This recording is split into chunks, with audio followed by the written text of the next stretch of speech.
অনেক দিন আগের কথা। এক গ্রামেই একজন ইমাম ছিল। সে মসজিদে নামাজ পড়াত।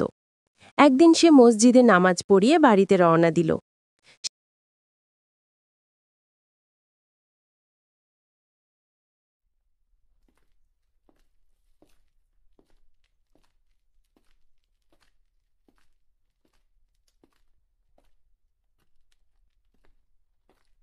সে গ্রামের রাস্তা দিয়ে হেঁটে যাচ্ছিল।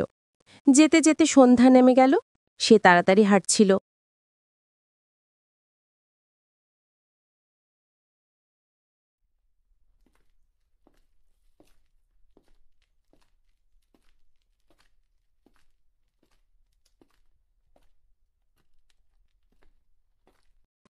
হঠাৎ তার পায়ের নিচে কি একটা চাপা পড়ল। সে মনে করল কোনো গাছের ডাল তার পায়ের নিচে পড়েছে। সে আবার হাঁটতে লাগল।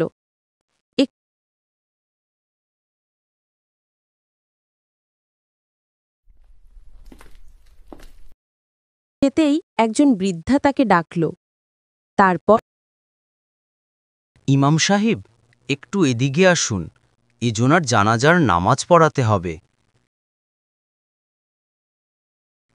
দাঁড়া, আজ আমি তোর ঘাড় মোটকে খাবো। তুই আমার ছেলেকে পা দিয়ে পিষে ফেলেছিস, তোকে আমি ছাড়ব না।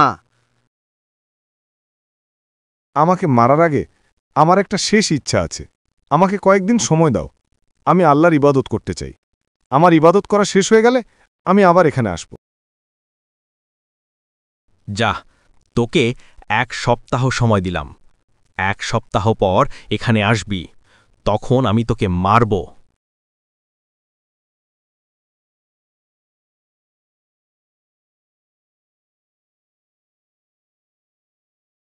তারপর সে বাড়িতে চলে গেল। সে দিন-রাত আল্লাহর ইবাদত করল। 1 সপ্তাহ হয়ে গেল। সে কথা মতো সে ওই জায়গায় এসে দাঁড়াল।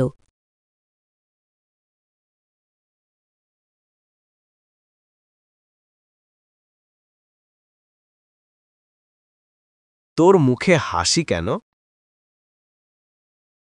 কারণ আমার আল্লাহর ইবাদত করেছি এবং অনেক সোয়াব পেয়েছি। তুমি এখন আমাকে মারতে পারো।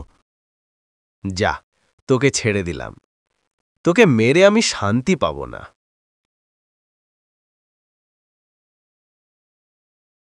আরও নতুন নতুন ভিডিও পেতে সাবস্ক্রাইব করুন এবং বেল আইকনটি বাজিয়ে দিন।